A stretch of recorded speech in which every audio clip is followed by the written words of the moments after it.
가장 위험한 질환 한 개를 꼽으라고 그러면 사실은 당뇨가 꼽혀야 되지 않겠는가. 암 환자분들을 대부분 차트를 보면 당뇨가 거의 80% 이상 있는 분들이 많아요. 암에 이제 전 단계에 왔다. 병원에서 약이나 먹고 당뇨 수치나 관리해야지. 이렇게 가벼운 마음으로 당뇨를 보시면 안 될 것 같습니다. 반드시 이 시점에서는 병원에서 약부터 먹기보다는 저는 실질적으로 반복적으로 매일 먹게 했더니 굉장히 수치들이 좋아지는 걸 전 많이 봤어요.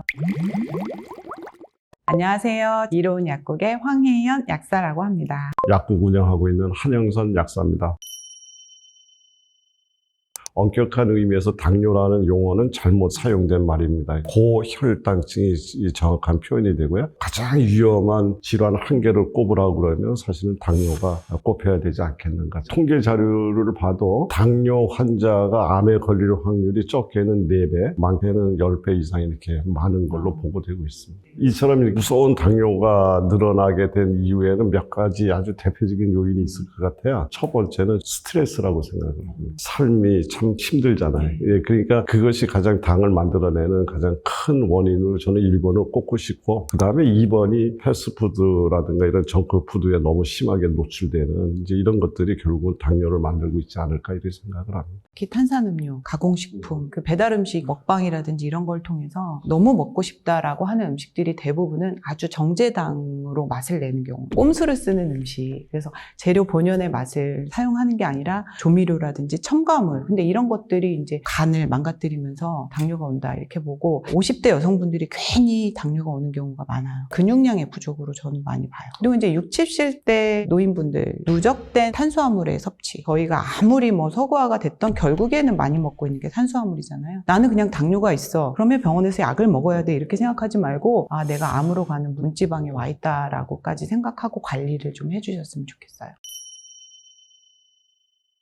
정말 좋다는 방법이 많아도 너무 많아. 몇 가지 방법을 추천드릴 수 있는데 그 중에 하나는 콩을 활용하는 방법 적극적으로 추천드리고 싶어요. 당을 천천히 올리는 기본적인 작용이 있어요. 콩이 갖고 있는 식이섬유, 단백질, 혈액을 맑게 만드는 레시틴, 당뇨로 인한 여러 가지를 컨트롤하는데 가장 훌륭한 식재료가 저는 콩이 아닐까 싶고요. 콩을 지속적으로 드시는 방법으로 좀 추천을 드린다면, 하나는 식초에다 담궈 탄수화물을 분해하는 아밀라제 분해 속도를 한 20% 정도 늦출 수 있는 효과가 있는 걸로 알려져 있습니다. 그러니까 이거하고 콩이 만나니까 아주 당을 컨트롤하는데 굉장히 좋은 재료가 만들어진 거죠. 요거를 만들 때 좀 주의할 점은, 콩을 발효하는 요 과정에서 혹시 미생물이라든가 감염이 돼서 초콩이 안 만들어질 수가 있기 때문에 뜨거운 물 온수로 이제 열탕해서 소독을 하고, 그 다음에 콩도 깨끗이 씻어서 물을 건조한다는 기분으로 살짝 덮어서 하게 되면 콩의 특유의 비린내 있잖아요. 그것도 없애주면서도 또 소독까지 해낼 수 있는, 그 다음에 유리 용기라든가 적당한 용기에다가 콩을 집어넣고 식초를 부어서 일주일에서 10일 정도 숙성시키면 이제 초콩이 만들어져요. 실온에서 만들면 이제 만들어지는데, 초콩의 최고의 단점은 속쓰림을 만들 수 있다는 거죠. 반드시 음식을 드시고 빈속에 드시지 않았으면 좋겠고요. 처음부터 무리한 도전을 하지 마시고 한 10알 정도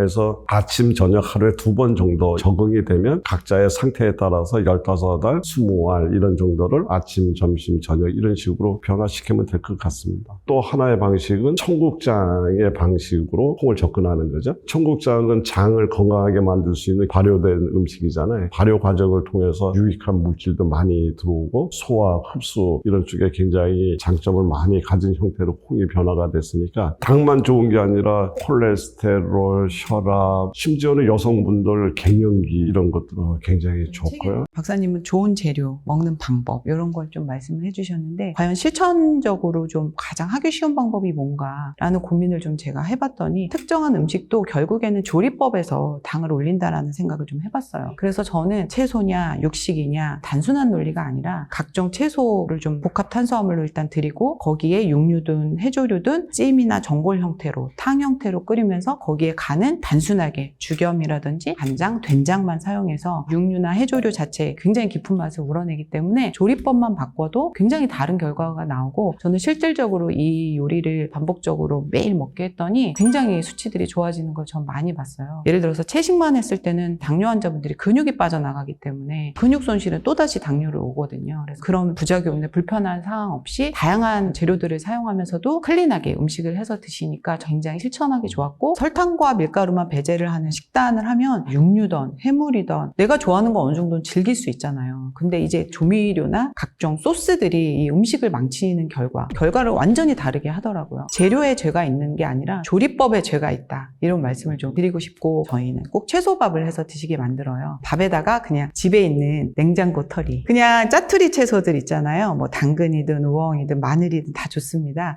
전혀 영양적으로도 불편하거나 뭐 손실되는 게 없으면서 고혈당 걱정 없이 드실 수가 있거든요. 일단 인슐린이 고공행진을 하는 상황에서는 쌀을 좀 배제했다가 채소 밥으로 해서 드시고 평소 좋아하시고 원하던 음식을 조리법을 가서 꼭 드셨으면 좋겠어요. 당이 과잉 섭취된다는 말을 다른 표현으로 얘기하면 당을 저지할 수 있는 식이섬유가 상대적으로 부족하다. 우리가 음식을 먹었을 때 정제된 탄수화물이라든가 일반 탄수화물이 이제 들어가게 되면 이거는 굉장히 빠른 속도로 우리 몸속으로 이제 진입해 들어가잖아요. 습관을 바꿔야 된다. 밥 먹는 순번만 먼저 한번 바꿔보자.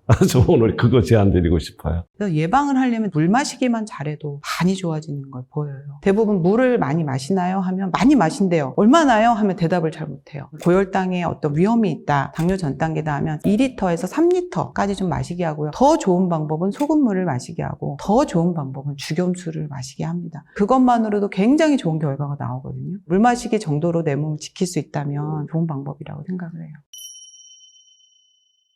엄격히 얘기를 하면 설탕도 먹어도 됩니다. 근데 단지 얼마만큼 먹느냐 굉장히 중요한 개념이고요. 과일이라고 하는 것은 주식과 부식에서 보충하지 못했는 여러 가지 영양소를 이제 과일을 통해서 이제 마무리하는 이런 의미가 있기 때문에 사실은 어떤 과일을 다 드셔도 되고요. 과일에 있는 이제 과당이라고 하는 것들이 있는데 이거는 인슐린의 도움이 없이 우리 몸속에 흡수가 됩니다. 적당한 양을 드셨을 때는 췌장에 부담을 준다든가 이러지 않죠. 그것이 지나치게 많아지게 되면 당뇨보다도 오히려 그 과당이 들어가서 대사 과정에서 간에 중성지방을 만든다든가 여러 가지 문제점을 일으켜서 결과론적으로는 인슐린 저항성으로 연결되는 이런 고리를 타고 있기 때문에 과일 중에서도 지나치게 당이 높은 형태들 있잖아요. 열대 과일들 대부분들이 이제 망고라든가 이런 것들이 당도 높은데 당화 지수도 좀 높고 이러니까 적극적으로 줄여주시고 베리류라든가 토마토 같은 거라든가 또 사과 껍질에는 당을 오히려 또 적극적으로 개선해주는 그런 성분도 또 있습니다. 이제 그런 개념에서 과일을 이해하시면 좋을 것 같아요. 과일에 물론 굉장히 선한 작용이 있습니다. 항산화 물질도 많고 또 식이섬유도 있고 다른 데서 얻어낼 수 없는 그런 것들이 있지만 저는 일단 이 상황에서는 좀 못 먹게 합니다. 왜냐면 한두 개를 먹으면 이게 절제가 잘 안 돼요. 못 먹게 하면 환자들은요 조금 먹고 옵니다.